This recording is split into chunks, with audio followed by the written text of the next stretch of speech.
The Lord be with you. And with your spirit. Proclamation from the Holy Gospel according to Matthew. Glory to you, O Lord. Jesus said to his disciples, "As it was in the days of Noah, so it will be at the coming of the Son of Man. In those days before the flood, they were eating and drinking, marrying, and giving in marriage, up to the day that Noah entered the ark. They did not know until the flood came and carried them all away. So will it be at the coming of the Son of Man. Two men will be out in the field. One will be taken, one will be left. Two women will be grinding at the mill. One will be taken, one will be left. Therefore, stay awake, for you do not know on which day your Lord will come. Be sure of this: if the master of the house had known the hour of the night when the thief was coming, he would have stayed awake and not let his house be broken into. So too, you also must be prepared, for at an hour you do not expect, the Son of Man will come." The good news of our salvation. Praise to you, Lord Jesus Christ.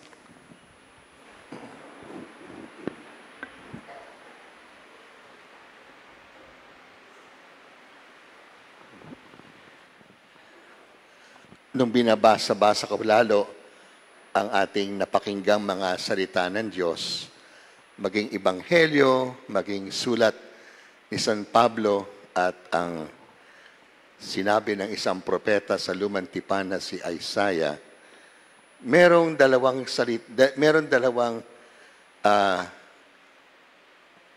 text ng Scripture, yung kay San Pablo at kay Jesucristo ayon kay San Mateo, na parehong-pareho. Tapos bigla ko nasabi, parang familiar yata yung sa television yata. Hoy! Gising! Di ba ganun yun? Kuha ko ba? Ako yung sound bites doon actually. Hoy! Gising! Stay awake, therefore. That's the word in English. Stay awake. Last Tuesday, meron kaming pare, makisig. Kasi simula pa lang niya bilang rektor ng Don Bosco Technical College sa Mandaluyong.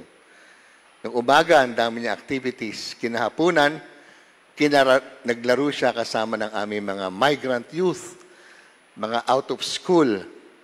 Nag-basketball siya. Tumumba. Patay. Patay.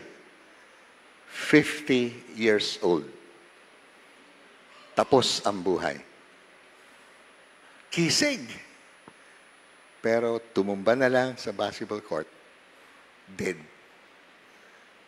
Di na siya, dinala sa ospital, Lourdes Hospital. Wala na. Kinaumagahan, may balita na naman kami. Rektor na naman namin. Santa Rosa, Laguna. Nadatnan, unconscious. Very high blood sugar. Alam nyo? Gising pa rin ngayon. Hindi natuluyan.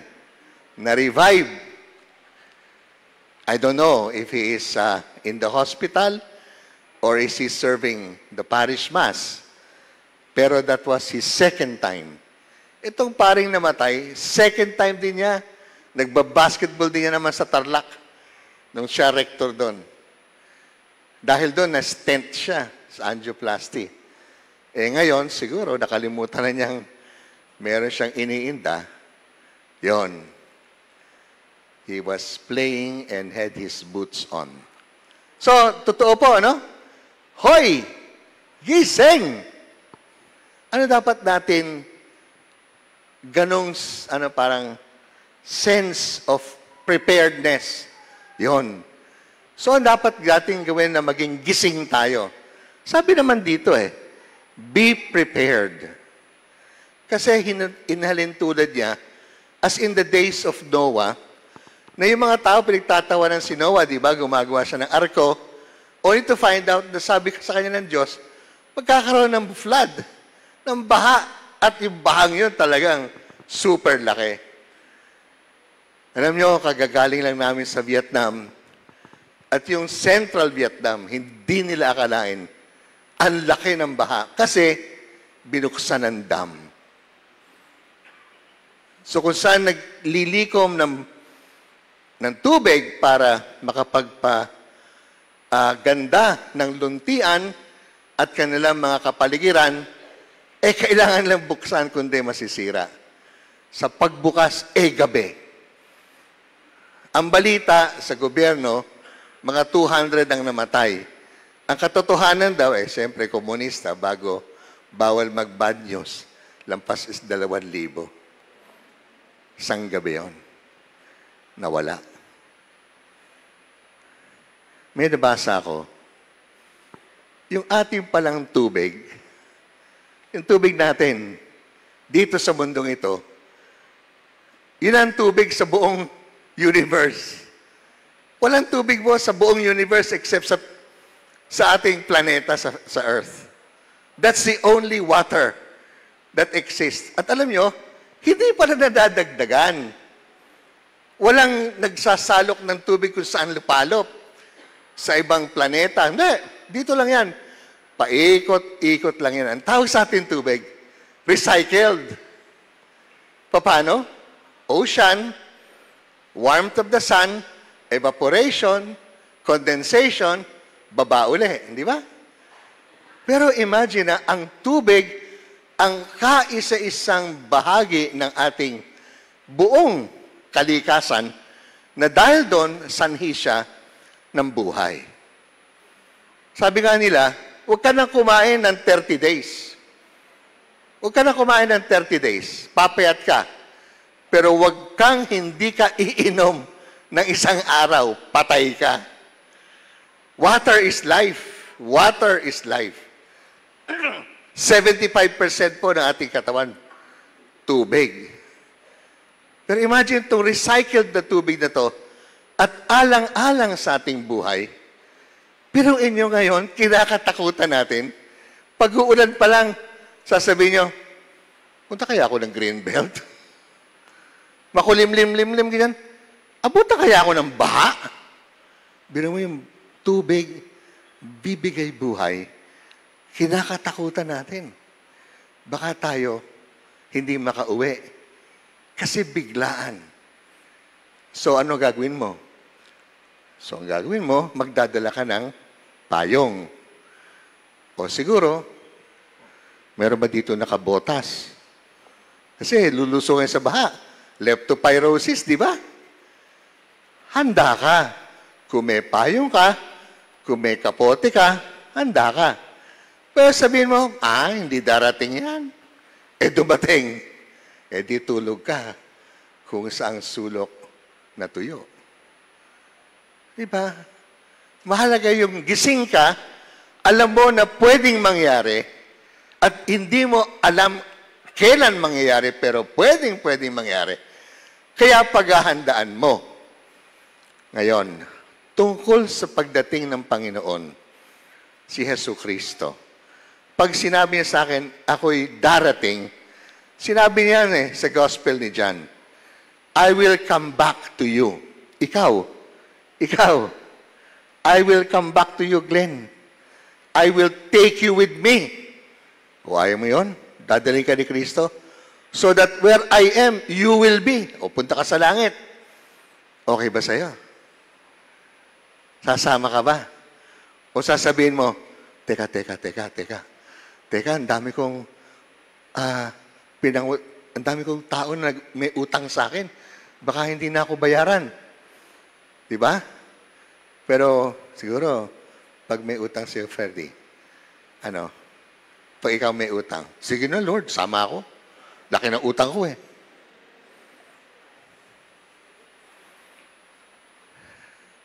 Kasi, parang threat ang kamatayan.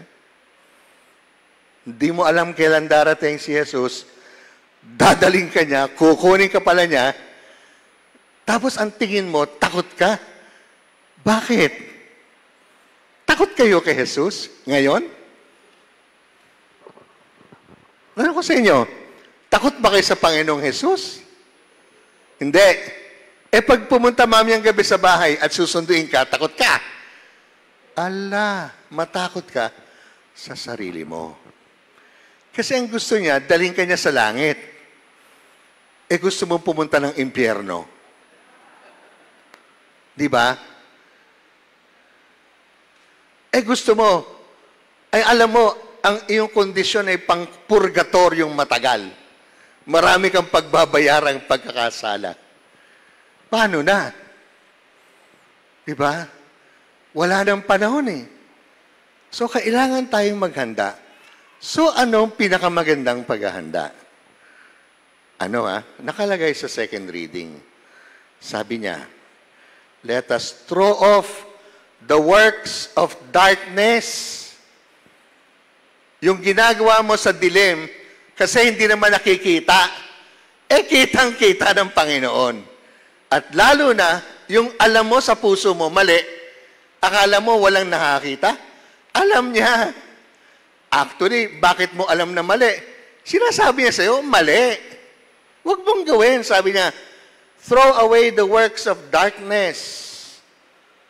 Put on light. Maging maliwanag ang pamumuhay mo. Transparent. Accountability. SALN ng mga kongresista ng lahat ng senador hanggang presidente. Di ba? Statement of assets, liabilities. Pakita mo. Wala ka dapat itago. Ari-arian lang yan. Yun ang problema eh.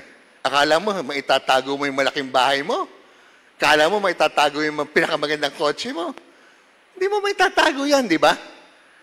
And yet, akala mo, wala nakakapuna. Ay, nako. Hanggat ma-media ka, lalo na ngayon, wala nang babasa ng ng Inquirer at saka Manila Bulletin. Lahat nasa social media kagad. Problema, na fake news ka pa. Di ba? So, pag maliwanag ang buhay mo, sabi niya, walang problema. Conduct yourselves properly. Not in drunkenness, in disordered life, no promiscuity, no jealousy, rivalry. Talagang asikasuhin mo, rather put on si Jesucristo. Yon. Ang when you say, put on the light, isaayos mo ang buhay mo na kamukha ka ni Jesus. Ang tawag sa'yo, Kristo, yan. Kristiyano, yan si Kristo. Kilala ka. Galing nga kami sa Vietnam, 7% lang ang Katoliko. Di ba? Sa Indonesia, 2% lang ang Katoliko. Paano makikilala ang Katoliko? Dahil nagkukrus. Siyempre, pwede. No? Pero sa kanyang pamumuhay. Impress na impress po yung mga kasama ko sa Vietnam. Sinama ko po yung staff namin. Na kaming mga Don Bosco Salesians, sa 3 lugar na pinuntahan namin, mga maralita ang aming inaalagaan. Mga hindi makakapag-aral sa kolehiyo, andun sila sa isang culinary school. Alam mo, impress na impress sila.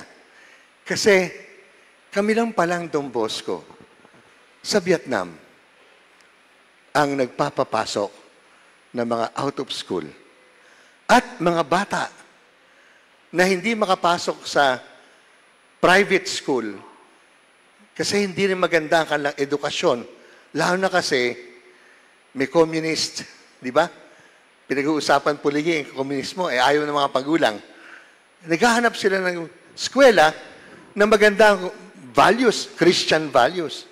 Yun, malilinggit na bata. Sinisimulan namin i-educate.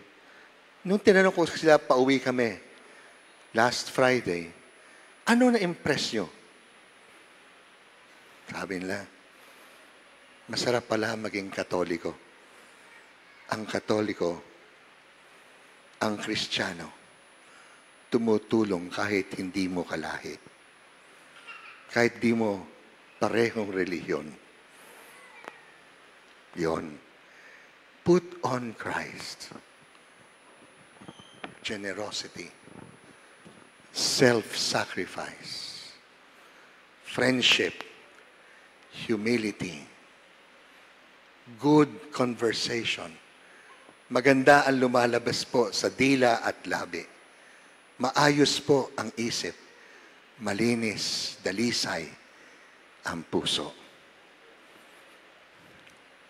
So, sindihan natin ang 4 na kandila. Ang tingin ko sa bawat kandilang ito ay 20 years ang kanyang buhay. So, 20, 40, 60, 80. Pag naubos na yung pang-4, 80 years old ka na. Tapos na rin ang buhay mo. More or less, di ba? Di ba? Gano'n, no? So, pakitaas po lahat ng kamay na above 20 years old. Above 20. Ilan na kayo? Ilan? Dami. Above 20. Talaga? Above 20. Ay, wala na pala isang kandila. 3 na lang pala kayo. O, sino above 40? Taas uli. Above 4. Ha? 2 na lang kandila mo. Sino senior? Above 60? Oo, 1 na lang kandila mo. Ha? Ikaw, ilang kandila mo pa? 2? Bakit? Hindi ka pa 60? Hindi, 1 kalahati na lang yan. 50 ka na? 52. O, di 1.5 na lang. Akala mo, 2 pa. 1 kalahati lang. Ako, alam nyo, 72 ako next week. Halos kalahati na lang ng pang-4. O, di ba? At tuwan-tuwa kayo, kalahati lang buhay ko, ha? Kalahati na lang. O ano, hindi pa ako gising? Hindi pa ako naghahanda? Eh, ang aking kaibigan, pare, 50 years old, pala kanyang buhay, 12.5, 12.5, 12.5, 12.5. 12 years and a half lang ang bawat kandila sa kanya. Eh, yung batang namatay at 4 years old sa lunod, 1 year, 1 year, 1 year, 1 year. Akala nyo, lahat kayo, binibigyan ko ng 80 anyos? Hindi. Di mo alam kailan. So, yung mga above 20, swerte ka. Meron ka pang 3 kandila? Hindi. Natapos mo 1. Pero di mo alam kung tatapusin mo ang pangatlo. Hindi ko rin alam kung tatapusin ko yung pang-4 ko Diba? Yun ang ibig sabihin. Hoy, gising, maghanda ka at ang mainam na paghahanda ay tanggapin ang liwanag, maliwanag na dalisay, mapagpasalamat, mapagkumbaba, mabuti, nakakatulong na buhay Kristo. Para sa ganon, pag sinundo ka niya, alam mo, sasama ka. Bakit? Kamukha mo Di ba? Makikilala mo siya. Kasi pag oras ng pagsundo sa'yo, sasama ka kasi, kilala mo siya. Ngayon pa lang, lumapit ka na. Sabi dito sa responsorial psalm, let us go rejoicing to the house of the Lord. Huwag kayo sana pumunta sa simbahan tuwing linggo, sabi nyo, halangya, simba na naman, sayang oras. Kung hindi kayo masaya pumunta rito, huwag na lang. Sayang po ang inyong panahon. Pero welcome po, anytime. Sana we are happy, rejoicing to come to the Lord at rejoicing to receive the Lord. Huwag lang po kayo umupo at tumayo dyan sa malayo. Pumasok kayo, tanggapin nyo ang kanyang katawan. Sapagkat sa araw-araw o linggo-linggong pagtanggap nyo, handa ka. Wala kang kasalanang mortal di ba? You don't have any mortal sin, di ba? Handa ka? So anytime, kamukha ni Father Jay, tinawag siya habang nagbabasketball, sumama siya. Masaya siya Nag-aalala naman siya ng buhay niya sa mga kabataan At nung tinanggap niya ang kanyang assignment, alam niya mabigat ang binigay sa kanya ng aming provincial. Tinanggap niya at inayos siya kagad. Wala pong 5 buwan. Yung bahay na yon, yung aming school na yon na malaki problema, umangat na. O di sabi ng Panginoon, tama na. Father, punta ka na sa amin, maayos na. So mga kapatid, kung may balakid sa bahay, ayusin nyo na. Para pag alis nyo, pag kayo tinanggap na ng Diyos, matahimik, mapayapa ang inyong iniwan.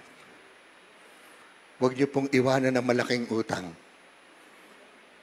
Lalo na, huwag niyo pong iwanan ng inyong anak na pangit ang pangalan. Ang family name, gusot-gusot po. Kasi pag nakita sa eskwela, parang kamukha nung isang kaibigan ko, Kibuloy po ang pangalan niya. Yung anak niya, pagdating sa eskwela, tawag, Pastor. Ay, bakit niya pinangasawan si Kibuloy? Ganda-ganda na kanyang family name. Pero anyway, mahal niya Pero alam niya, sangkot siya sa bilang pangalan. So mga kapatid, gising, handa, gawing Kristiyano, ang buhay, paliwanagan ang mundo dahil sa inyong presensyang dinadala natin si Jesucristo. I believe